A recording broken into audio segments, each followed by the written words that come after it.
so we're here with Nico D'Arnese, and we wanted to get his story on our channel because it's a really cool story. Yeah, hello everybody. My name is Nico, and I've been playing music around the world for 30 years. I've been traveling my whole life. I lived everywhere in Italy. I lived in England, Germany, France. I'm in the US from 13 years. I've been leaving a city every few months for a year or 2 years because I was chasing something and I didn't know what it was. I was never happy. I was never filled with joy like some other people that I met, encountered in my journey. Music was the only escape from this world, and I used the music, the gift that the Lord gave me, to attract people. I basically used music to feel like I'm a part of something because I've been rejected my whole life, and I was searching for my family. You made it to some major bands. You're on the front cover of magazines. I spent so much time to get to that point, and once I got to that point I could see the light. I basically saw myself on the magazine and people were start asking me the autograph, which sounded very weird to me. I was the exactly same person that I was yesterday. Today those people are treating me differently.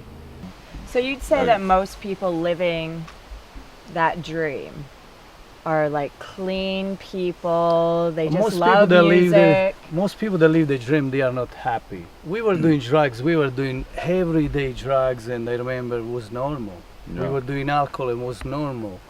If I had to go out of my apartment, I had to drink. If I had to do anything, I had to drink and use drugs. So one day my roommate, we were using drugs heavily that day. We were doing psychedelics, DMT, magic mushroom, alcohol, marijuana, you name it. We were doing all of this. And in the middle of the night, my roommate went to the bathroom. And I think after half hour, 1 hour, I hear a voice in my head that tells me, go to the bathroom right now. And I heard this voice several times. I could barely move in the couch, I was very high. So what I did, I put my leg out of the couch. As soon as I done that, I believe that was my fate. As soon as I've done that, I got sober. I was sober immediately. And when I went to the bathroom, I saw the body of my roommate. I believe he was dead. His feet were turning blue, and I was looking at him and I couldn't understand what was happening. And I just started pumping his heart, slapping his face because I didn't know what to do, putting water in his face, trying to call him, and I remember his body, lifeless body.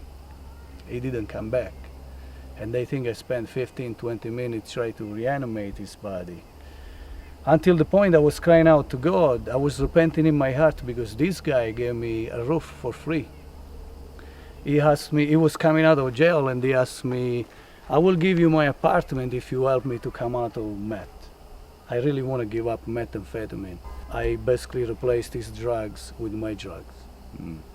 And when I saw his body in the floor dead, I immediately repented into my heart. I didn't know Jesus, I didn't know the Bible, I never been to church, but something has changed into my heart. I will start seeing the picture of the reality, how things are really going. I was like, this is my fault. I gave drugs to this guy who tried to help me. And as soon as I realized that, and as soon as I cried out to God, God, what's happening here? This guy came back. He was back immediately, and I started yelling at him. He's like, bro, I love you so much. We're gonna stop doing drugs tonight because what happened is unreal. I still don't believe you came back from the dead. And my roommate told me, shut up, I just had blood pressure going on.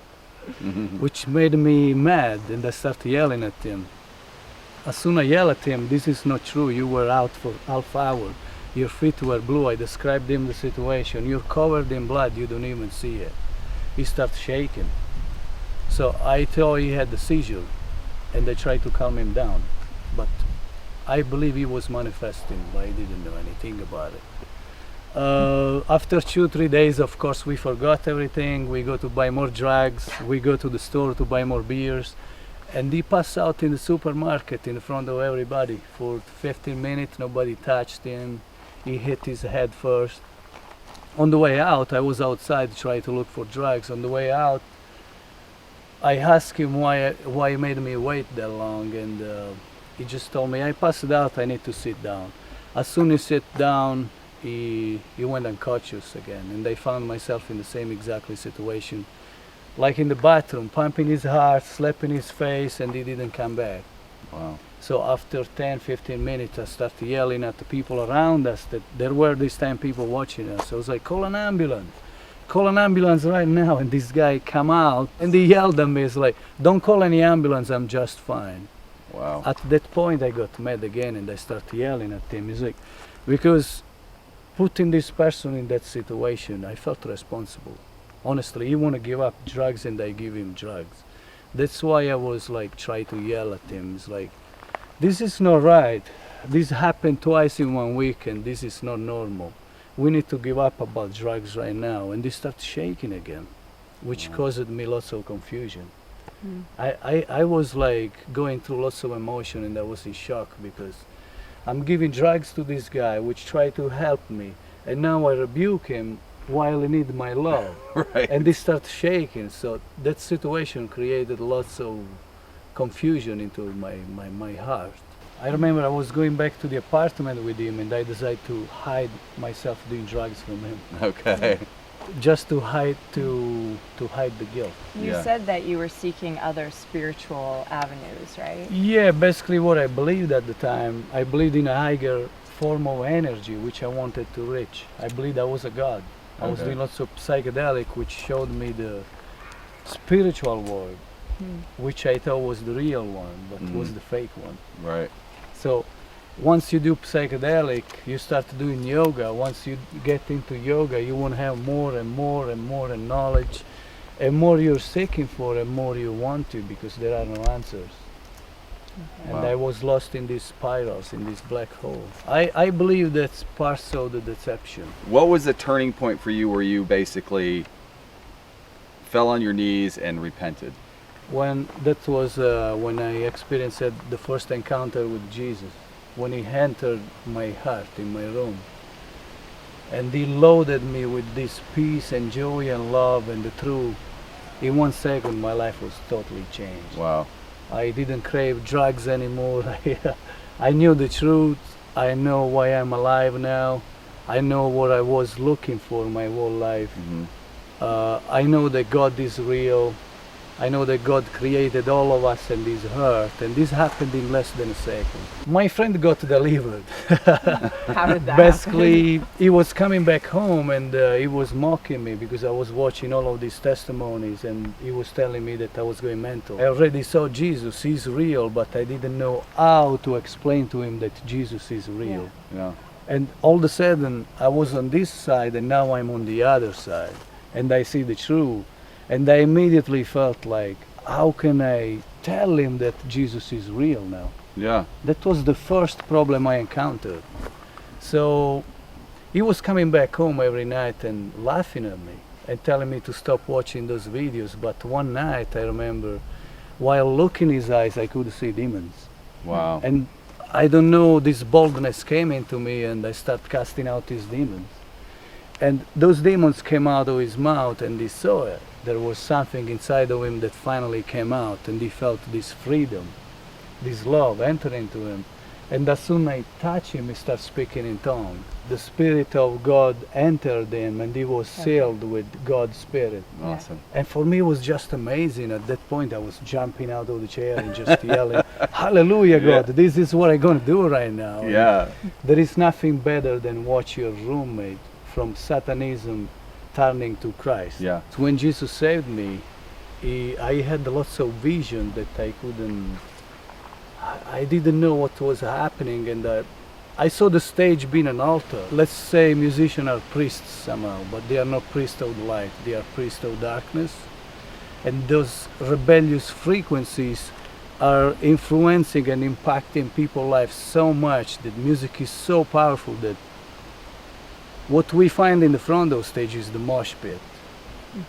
Where do we send demons when we cast out demons? Is to the pit.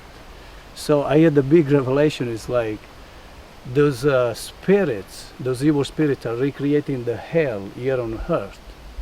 And I saw the vision of those big musicians and promoters laughing at people who pay the ticket to get cursed. Oh, And wow. that was a big revelation to me, to realize how many people I've been deceiving, creating a false image of myself. Wow. I was losing my identity. That's why I was using drugs, Right. to fill that gap, you know, to fill. So the musicians were the priests, the stage was the altar, Yeah. and then you have the mosh pit. In the front which of is- the stage, which are the most sensitive people Yeah. to the frequencies. They are start getting very aggressive. Unconsciously, they don't know what they are doing. Wow.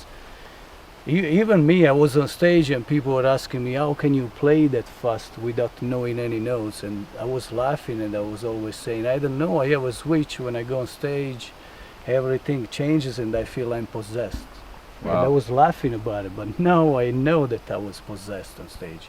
Or at least I was controlled by some kind of spiritual entities. Wow. When I realized that actors are professional liars, they are trained to be lying to us. Mm-hmm.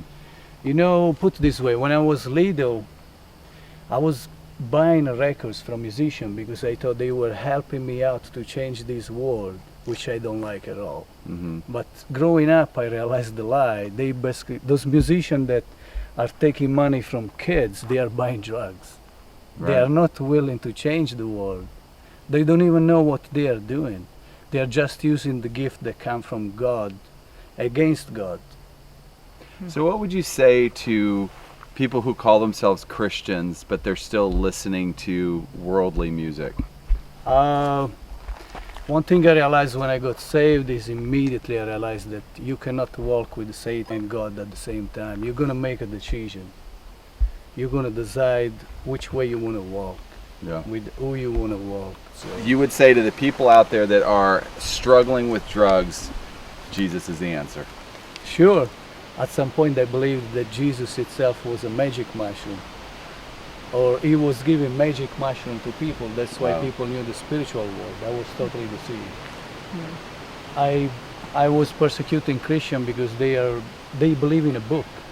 For me it was crazy. I never read a book before. I was not able to concentrate, to read anything. And the idea of believing that these people know God through a book was crazy to me. Yeah. Okay, so you're the successful musician. You've got probably lots of guitars, equipment, and all this stuff. So God comes, touches your life, changes your life. Then what do you do now? I heard a voice telling me the first thing, why you're piercing my body. I had lots of piercing all over my face, so I took all of them off immediately. I could see the curses into the shirts with the skulls and stuff, or Yeah. the spirits of death Yeah. try to So scare you us. had hair like me, right? Yeah, I had long hairs too. Is it longer, you think, or? I think they are the same. They Yeah. are the same length. Wow. So next day I threw away all of those shirts. I sold all of my guitars, and I was totally led by the Spirit. I heard voices in my head, go to the street.